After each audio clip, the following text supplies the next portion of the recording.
"Aunt Camille, we need to go. Now." My 5-year-old nephew Timothy's urgent whisper cut through the cheerful wedding reception chatter around us.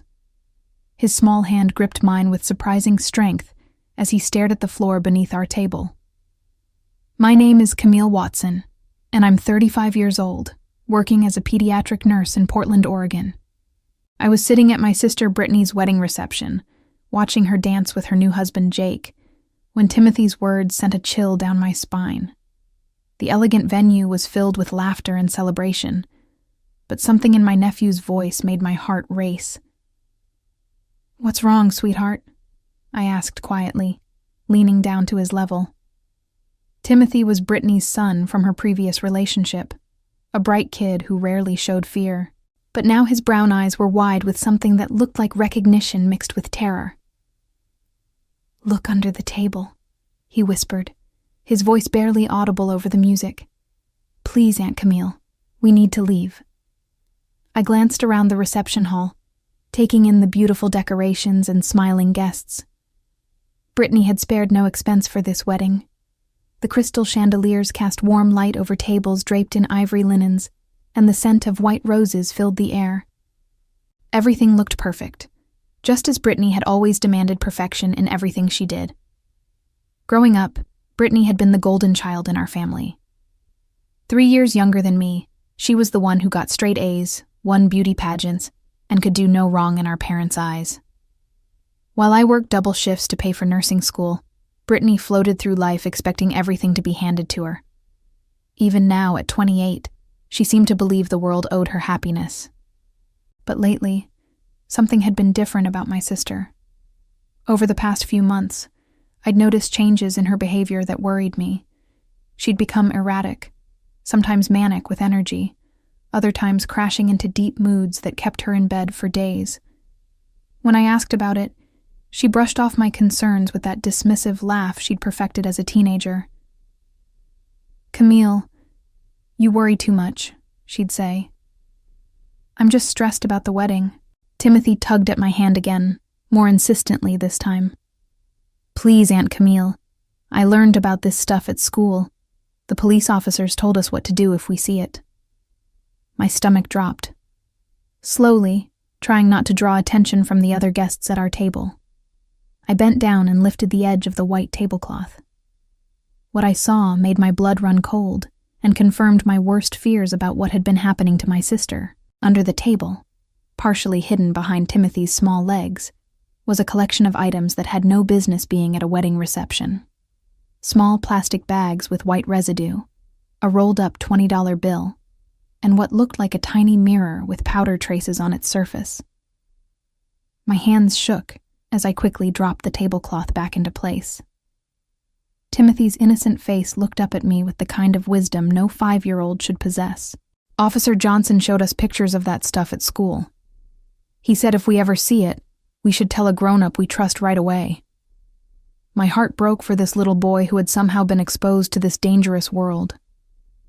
I thought about all the times Brittany had seemed distracted when I picked up Timothy for our weekend visits, how she'd rush me out of her apartment without letting me inside. The missed family dinners, the sudden mood changes, the way she'd seemed almost manic during wedding planning while spending money she claimed she didn't have. "You're absolutely right, sweetheart," I whispered, fighting to keep my voice steady. "We're going to handle this right now." I looked across the reception hall at Brittany, who was now laughing loudly at something Jake had whispered in her ear. Her movements seemed too animated, her eyes too bright. Jake's hand rested possessively on her lower back, and I noticed how he kept glancing toward our table with an expression I couldn't quite read. Our parents, Douglas and Margaret Watson, sat at the head table beaming with pride at their youngest daughter's perfect wedding. Dad had walked Brittany down the aisle with tears in his eyes, and Mom had spent the entire ceremony dabbing at her makeup with a tissue. They had no idea what was happening right under their noses. I thought about the past year of wedding preparations, how Brittany had insisted on having the most expensive venue in the city, the designer dress that cost more than I made in 2 months, the elaborate honeymoon to Europe that she claimed Jake's family was paying for. Now I wondered where the money had really come from. and what else had been going on behind the scenes of this fairy tale wedding. Timothy squeezed my hand again. "Are we going to be okay, Aunt Camille?" "Yes, baby," I said firmly, though my mind was racing with the implications of what we'd discovered. "We're going to be more than okay. But first, I need to take some pictures of what you found, and then we're going to talk to Grandpa and Grandma." I pulled out my phone, trying to look casual as I angled it under the table. The evidence was clear and damning. Whatever Brittany had gotten herself into, it had now contaminated what was supposed to be the happiest day of her life. More importantly, it was endangering Timothy, and that was something I absolutely would not tolerate. As I discreetly photographed the evidence under our table, my mind raced back through recent months, connecting dots I'd been too hopeful to see before. Brittany's dramatic weight loss that she'd attributed to wedding stress, the way she'd bounce off the walls during our phone calls and then crash into silence, the expensive purchases followed by frantic calls about money, the new crowd of friends she'd started hanging around with, including Jake, whom she'd met only 8 months ago. Jake Morrison had swept into Brittany's life like a whirlwind, promising her everything she'd ever wanted.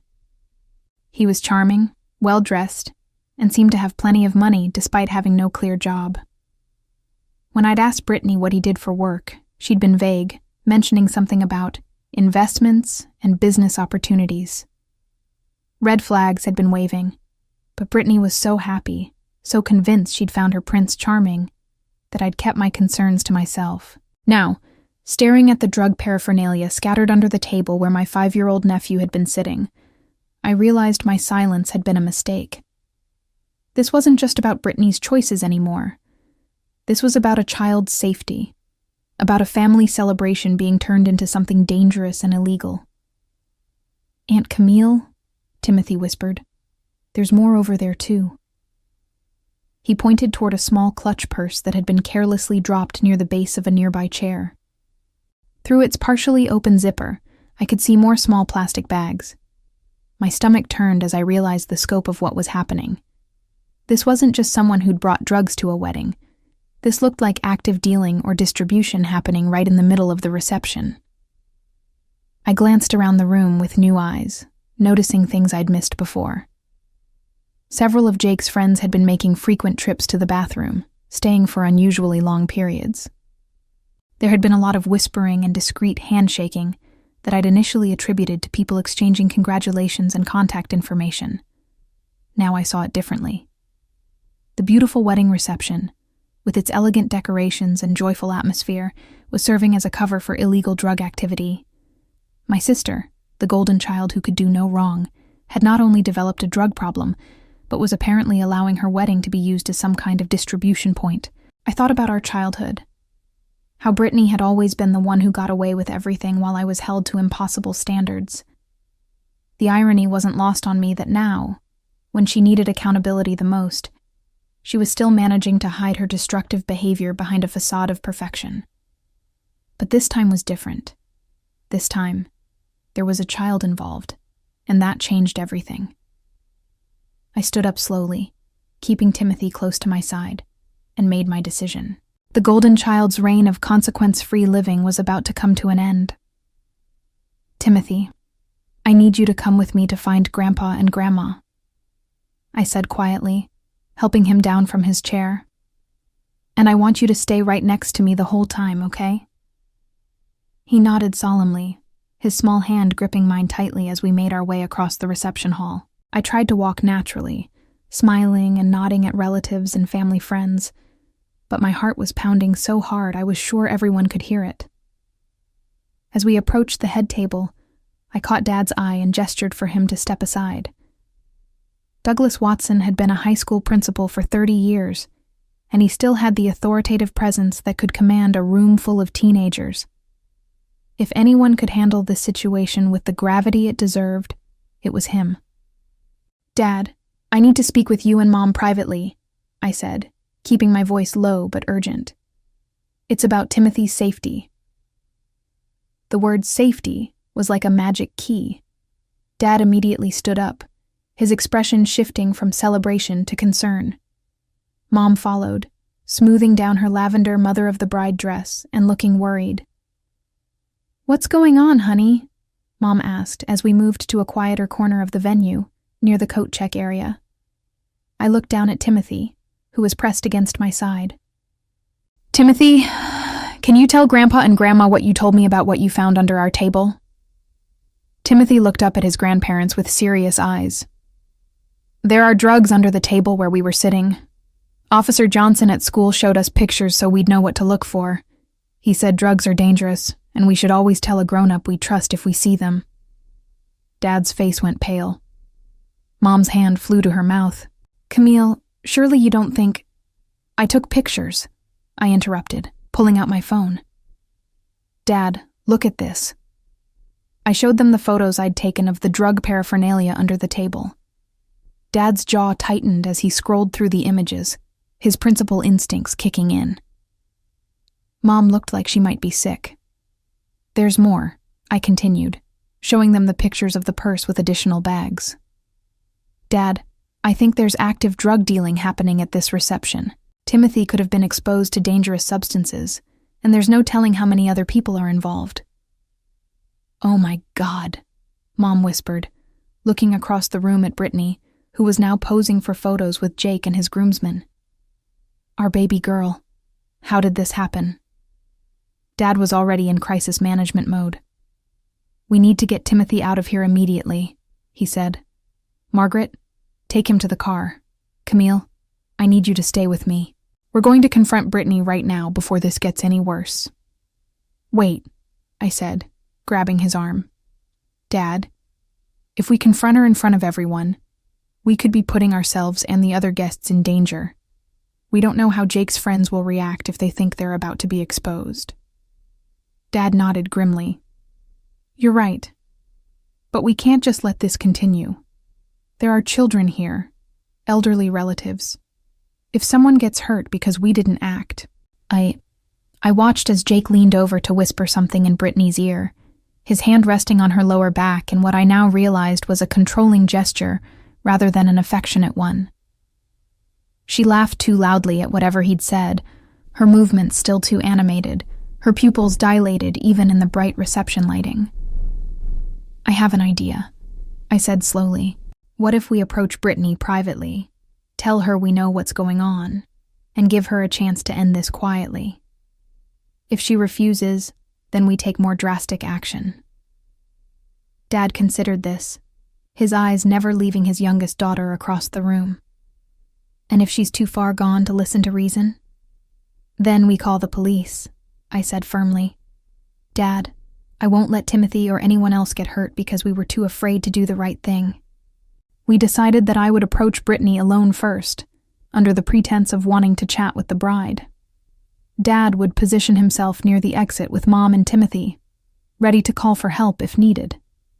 The plan felt fragile, but it was better than creating a scene that could endanger everyone at the reception. I walked across the dance floor, weaving between couples swaying to the soft jazz music. Brittany saw me coming and broke away from Jake with a bright smile that didn't quite reach her eyes. "Camille!" she exclaimed, throwing her arms around me in an embrace that felt desperate rather than affectionate. "Isn't this perfect? Isn't everything just perfect?" Up close, I could see the telltale signs I'd been missing. The slight tremor in her hands, the way she kept touching her nose, the rapid-fire speech pattern that I'd attributed to bridal excitement. My heart broke for the sister I'd grown up with, the girl who'd once braided my hair and shared her Halloween candy with me. "Brittany, I need to talk to you about something important," I said gently. "Can we step outside for just a minute?" Her smile faltered. "What about?" "I'm kind of busy being the bride right now, you know." Jake appeared at her side before I could respond, his arm sliding around her waist possessively. "Everything okay here, ladies?" There was something in his tone that made my skin crawl. The charming facade was still in place, but underneath I sensed something harder, more calculating. This wasn't just a man who used drugs. This was someone who controlled and manipulated others. "I just wanted to congratulate Brittany on her beautiful wedding," I said evenly, meeting his gaze. and maybe discuss some family matters. Family matters can wait until after the honeymoon, Jake said smoothly. Tonight's about celebrating, right, babe? Brittany nodded eagerly, but I caught the flicker of anxiety in her eyes. Jake's right. Whatever it is, we can talk about it later, Camille. Can't you just enjoy the party? I realized that approaching her gently wasn't going to work. Brittany was too far under Jake's influence, too deep in whatever world they'd created together. I needed to be direct, even if it meant taking a risk. I found the drugs under our table, Brittany, I said quietly but clearly. Timothy found them first. A 5-year-old child was sitting inches away from cocaine and drug paraphernalia. The effect was immediate and dramatic. Brittany's face went white, and she stumbled backward into Jake. He caught her, but his expression had turned cold and dangerous. I don't know what you're talking about, Brittany said weakly, but her voice shook. Yes, you do, I continued. And so does Jake. The question is, are you going to end this right now and get the help you need? Or am I going to have to call the police to protect Timothy and everyone else here? Jake stepped forward, his voice low and threatening. You need to be very careful about the accusations you're making, Camille. This is a private family celebration, and you wouldn't want to ruin your sister's special day over some misunderstanding, would you? But I was done being intimidated. The only thing ruining this day is the fact that you've turned my sister's wedding into a drug den. Timothy is 5 years old, Jake. 5. And he was sitting next to your stash. Brittany began to cry, her carefully applied makeup starting to run. Camille, please. You don't understand. It's not what it looks like. Then explain it to me, I said firmly. Because from where I'm standing, it looks like you're both high at your own wedding, and you've put every person in this room at risk. Jake's mask finally slipped completely. You know what, Camille? You always were the uptight sister. Maybe if you minded your own business, everyone would be happier. My nephew's safety is my business, I shot back. And when you bring drugs around children, you make it everyone's business. Brittany was sobbing now, her hands shaking as she tried to wipe her face. I never meant for Timothy to see anything. I never meant for any of this to happen. But it did happen, I said, my heart breaking for her, but my resolve firm. Brittany, look at me. Really look at me. When was the last time you went a day without using? When was the last time you felt like yourself? She stared at me with haunted eyes, and for a moment I saw a glimpse of my real sister underneath the drugs and Jake's influence. I can't remember, she whispered. Jake grabbed her arm roughly. Don't listen to her, babe. She's just jealous that you found happiness and she's still alone. We talked about this. Your family doesn't understand us. The controlling behavior was right there in the open now, and I realized that Brittany wasn't just struggling with addiction. She was being manipulated by someone who was using her vulnerabilities against her. Brittany, I said urgently, I love you. I've always loved you, even when it felt like Mom and Dad preferred you. But this isn't love. This isn't happiness. Look around you. Your son found drugs at your wedding. Your wedding, Brittany. She looked across the reception hall, and I could see her beginning to understand the gravity of the situation. Other guests were starting to notice our intense conversation, and several of Jake's friends were watching us with obvious concern. I want to get clean, she whispered, so quietly I almost missed it. I've wanted to stop for months, but Jake says... Jake doesn't get a vote in your recovery, I interrupted. This is your choice, your life, your son's safety. Jake's face twisted with anger. That's enough. Brittany, we're leaving, now. But Brittany shook her head, pulling away from him for the first time since I'd approached them. No, I can't keep doing this. Camille's right. Timothy could have been hurt. What kind of mother am I? The kind who can choose to get help, I said firmly. Right now, tonight, We can leave together, and tomorrow we can start figuring out how to get you into treatment." Jake stepped between us again, his voice getting louder. "She's not going anywhere with you. You don't know what you're messing with here, Camille."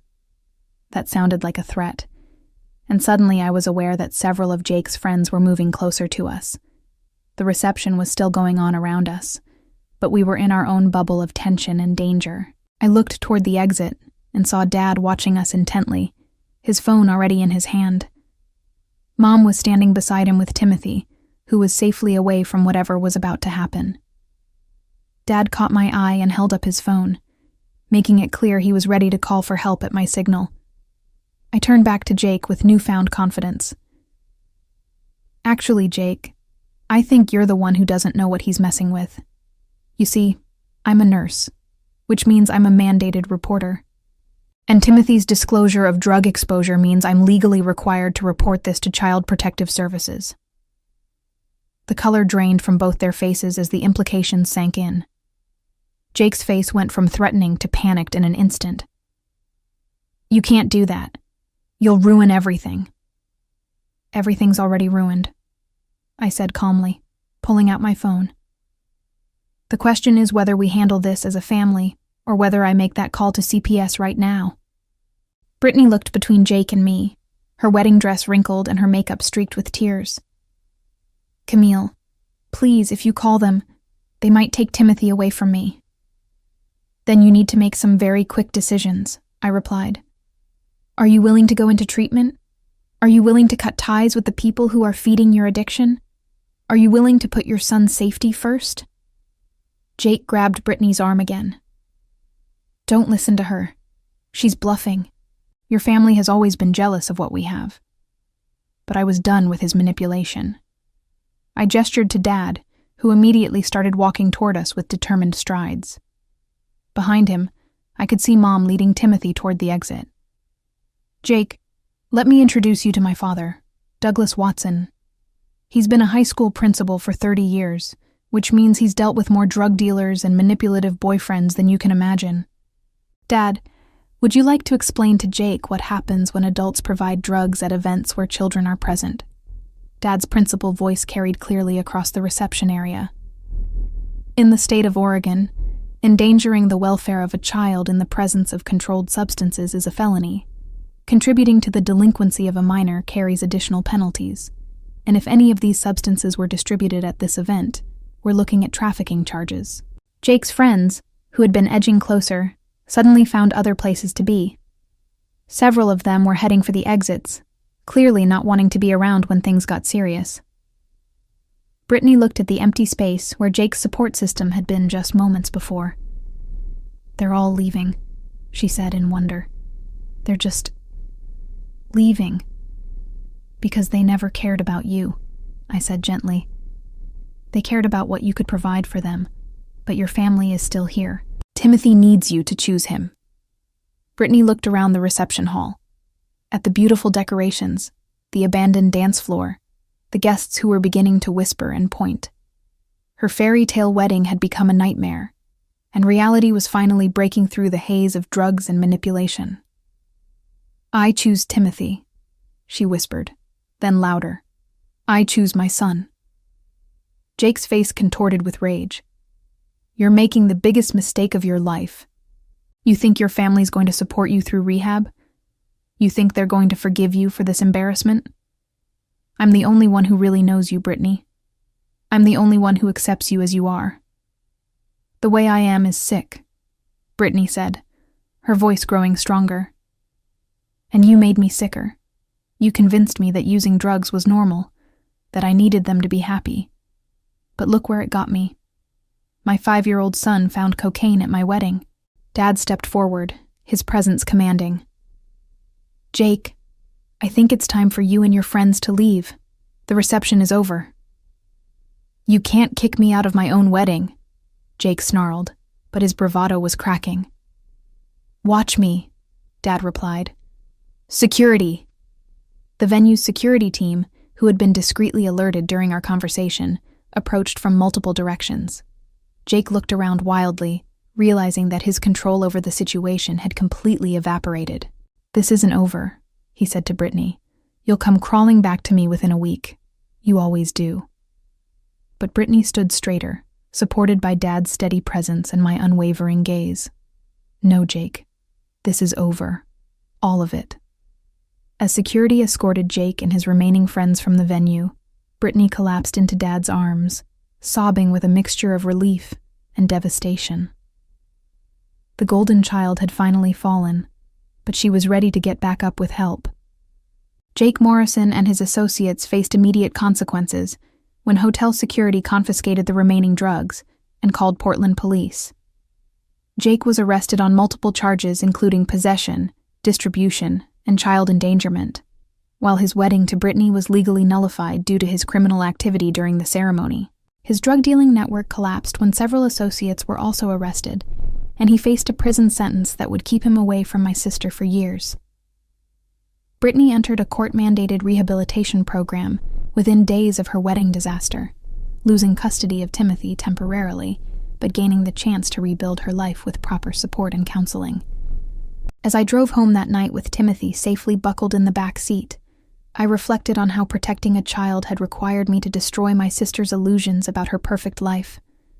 Sometimes the greatest act of love is refusing to enable someone's destruction, even when it means becoming the villain in their story, long enough for them to find their way back to the truth.